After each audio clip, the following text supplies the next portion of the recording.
तिसऱ्या प्रकरणात म्हणजे सोर्सेस ऑफ हिस्टॉरिकल रिसर्च, ऐतिहासिक संशोधनाची साधने, यामध्ये आपण आतापर्यंत साधनांची ओळख करून घेतलेली आहे. त्याच्यामध्ये प्राथमिक साधने म्हणजे काय, या प्राथमिक साधनांचा अर्थबोध जाणून घेतलेला आहे. त्याचबरोबर ऐतिहासिक संशोधनासाठी साधनांची जी काही आवश्यकता आहे त्या संदर्भात आपण साधनांची मूलभूत ओळख जी काही आहे ती मूलभूत ओळख करून घेतलेली आहे. त्यानंतर प्राथमिक साधनांच्या संदर्भातील स्वरूप, प्रकार आणि प्राथमिक साधनांचे महत्त्व या संदर्भात आपण विचार केलेला आहे. आता मुळातच इतिहास या शब्दाचा पारिभाषिक अर्थ म्हणजेच संपूर्ण भूतकाळ होय, आणि हा संपूर्ण भूतकाळ जाणून घेण्यासाठी स्रोत साधनांची जी मदत आहे ती मदत घ्यावी लागते. आणि म्हणून या अंगाने जर आपण विचार केला तर त्या दृष्टिकोनातून ही जी काही साधने आहेत, मग त्यामध्ये प्राथमिक साधने असतील, दुय्यम साधने असेल, या साधनांचे जे महत्व आहे ते अनन्यसाधारण स्वरूपाचे दिसून येते. आज आपण या संदर्भात म्हणजे साधनांमध्ये दुय्यम साधनांविषयी विश्लेषण जे काही आहे, दुय्यम साधनांसंदर्भात सविस्तर विवेचन जे आहे ते आपण जाणून घेणार आहोत. आता दुय्यम साधनांचा जो अर्थबोध आहे तो अर्थबोध जाणून घेण्यापूर्वी मुळातच साधनांच्या एकूण दृष्टिकोनातून जर विचार केला तर गतकाळातील घटनांचे, वाटचालीचे, समाज जीवनाचे, संस्कृतीचे जे काही धागेदोरे असतात, जे काही पुरावे असतात, या पुराव्यांसंदर्भात जाणून घेणे हे महत्वाचे असते. आणि हे पुरावे या गतकाळाच्या पाऊलखुणा म्हणजेच इतिहासाची साधने म्हणून ओळखली जातात. आता इतिहासाच्या संशोधनामध्ये या स्रोत साधनांना महत्व जे काही आहे ते आधारभूत स्वरूपाचे दिसते, कारण त्या स्रोतांच्या आधारेच ऐतिहासिक लिखाण हे होत असते. म्हणून याआधी आपण विचार केल्याप्रमाणे ज्याप्रमाणे वस्तूची निर्मिती करण्यासाठी कच्च्या मालाची आवश्यकता असते, कच्च्या मालाच्या शिवाय, कच्च्या मालाच्या खेरीज वस्तूची निर्मिती ही अशक्य ठरते, त्याचप्रमाणे इतिहास लेखनासाठी जी काही ही साधने आहेत ती साधने म्हणजे कच्चा माल होय.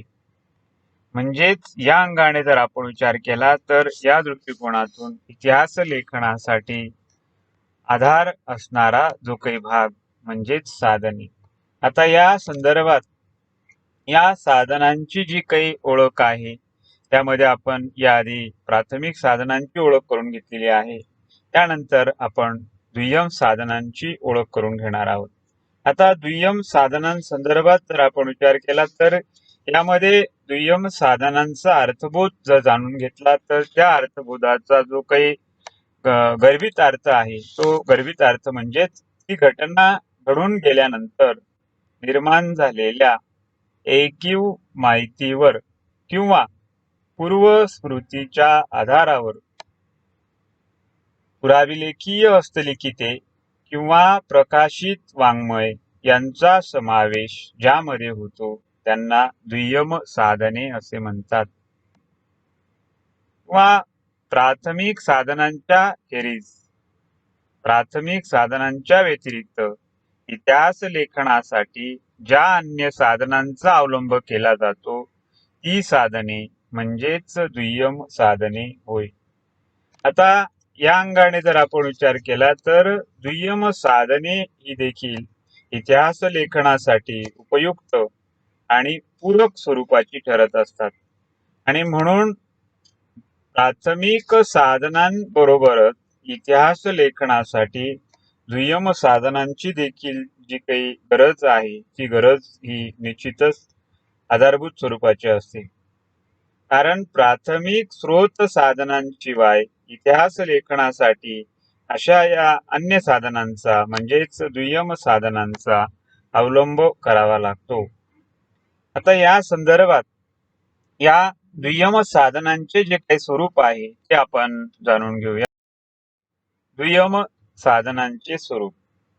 इतिहासाच्या काही साधनांचा जो काही निर्देश दुय्यम साधने असा केला जातो, यातील दुय्यम हा शब्द त्या साधनाचे मूल्य, त्या साधनाचा दर्जा, त्या साधनाचे जे एकूण रूप आहे ते दर्शवित नाही.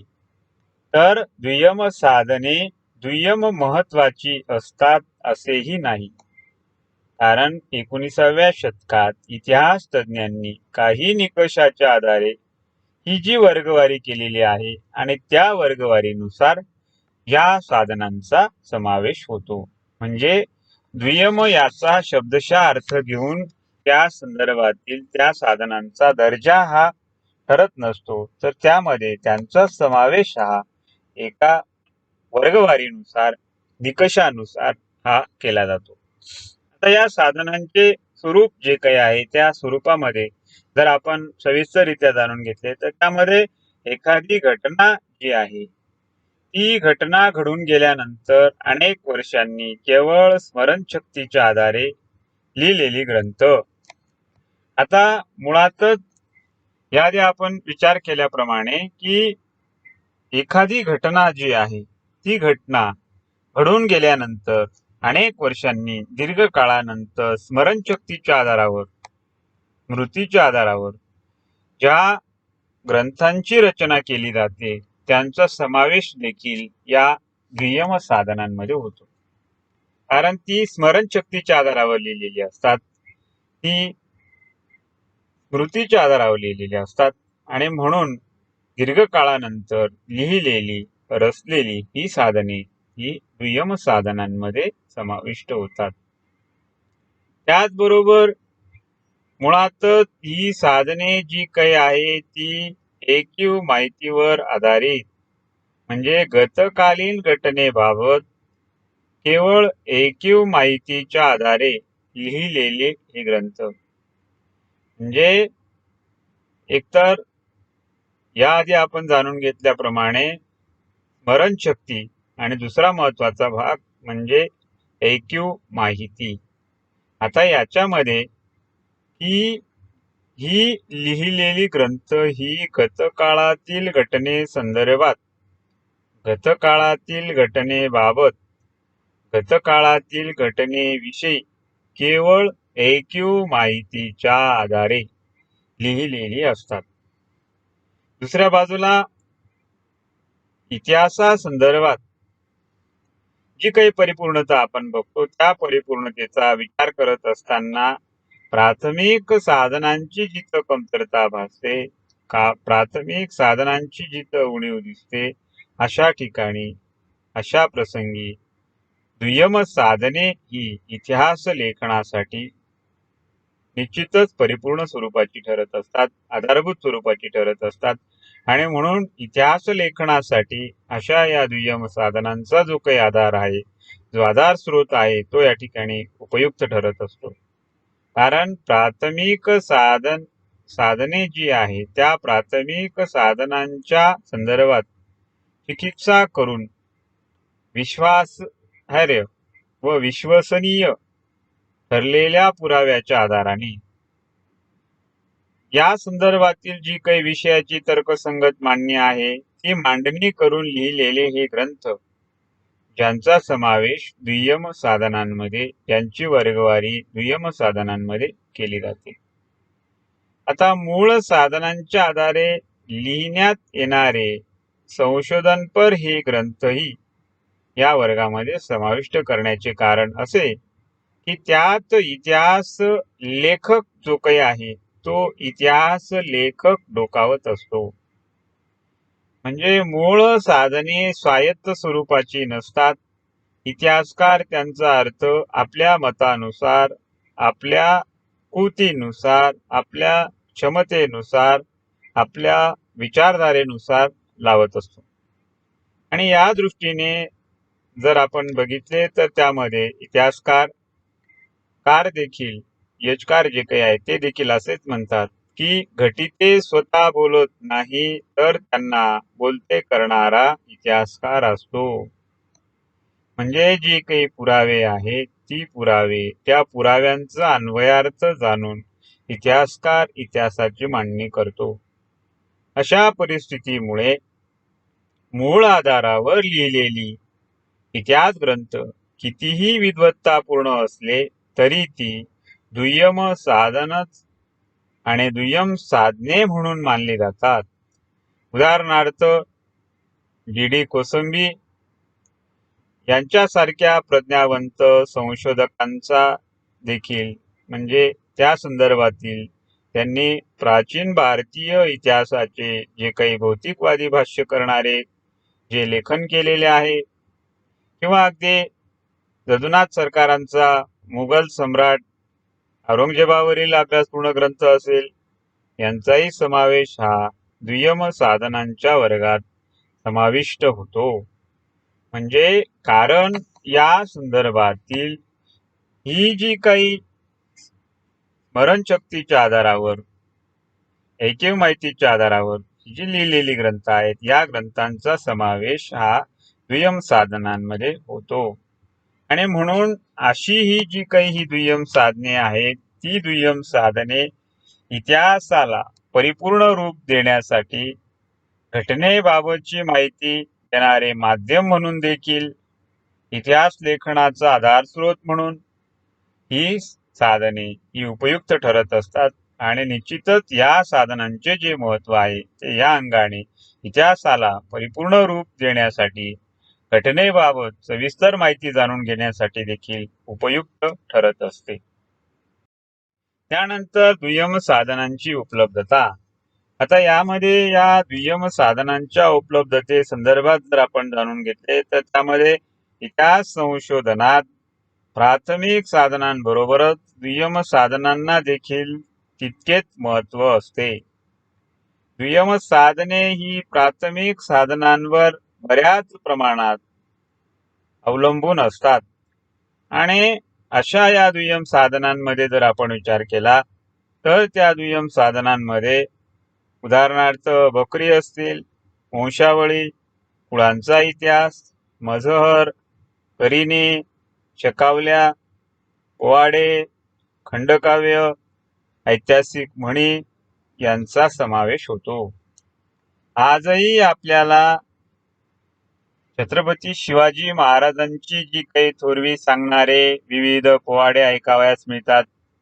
आता यामध्ये जर या संदर्भात आपण पोवाड्यांचा अभ्यास केला तर सगळेच पोवाडे हे आधुनिक शाहिरांनी लिहिलेले नसून काही पोवाडे हे तत्कालीन कलाकारांनी रचलेले आहेत.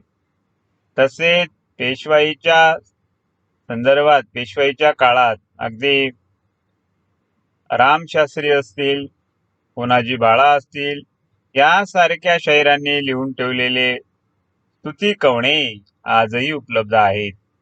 म्हणजे आधुनिक काळात देखील होनाजी बाळा यांची अगदी विविध ज्या रचना आहेत त्या रचना या प्रसिद्ध असलेल्या दिसून येतात. म्हणजे अगदी त्याच्यामध्ये लावणीसारखी रचना असेल यांचा देखील यामध्ये समावेश होतो.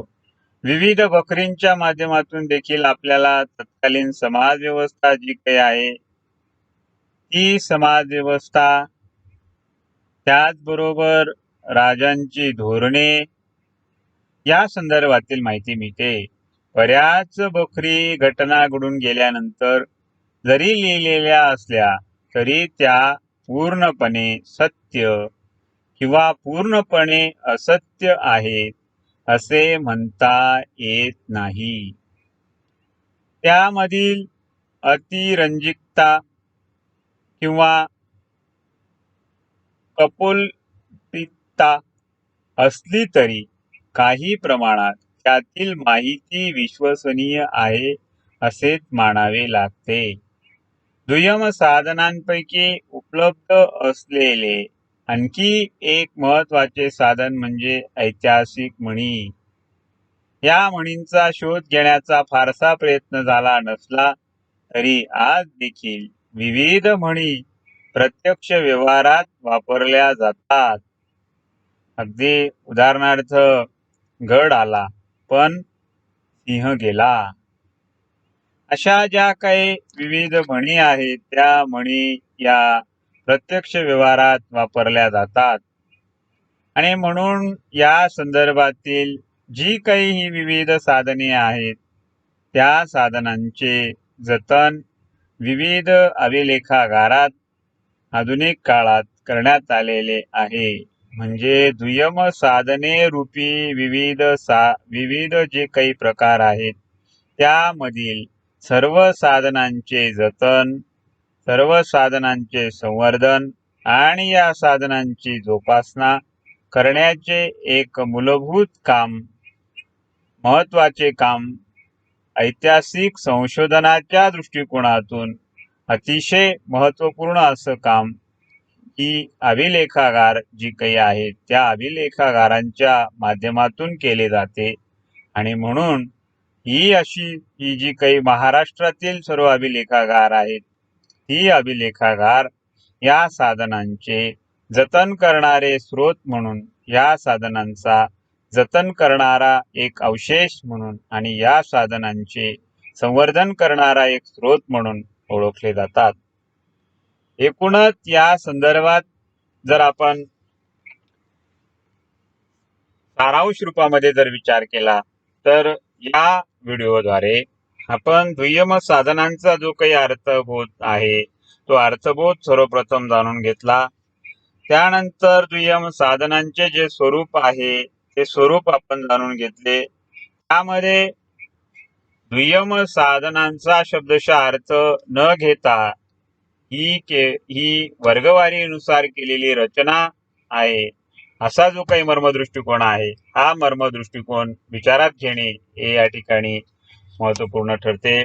त्यानंतर दुय्यम साधनांमध्ये जी काही प्रकार आहेत त्यामध्ये त्या प्रकारांचा आपण या ठिकाणी विचार केला. म्हणजे अगदी बखरीय असेल, वंशावळ, कुळांचा इतिहास, मजहर, करिणे, शकावले, पोवाडे, खंडकाव्य, ऐतिहासिक म्हणी, अर्थात या संदर्भात आपण सविस्तर जो विचार आहे तो पुढील व्हिडिओमध्ये जाणून घेणारच आहोत. फक्त या ठिकाणी एक नामनिर्देश म्हणून या साधनांचा जो काही विचार आहे तो आपण या ठिकाणी केलेला आहे.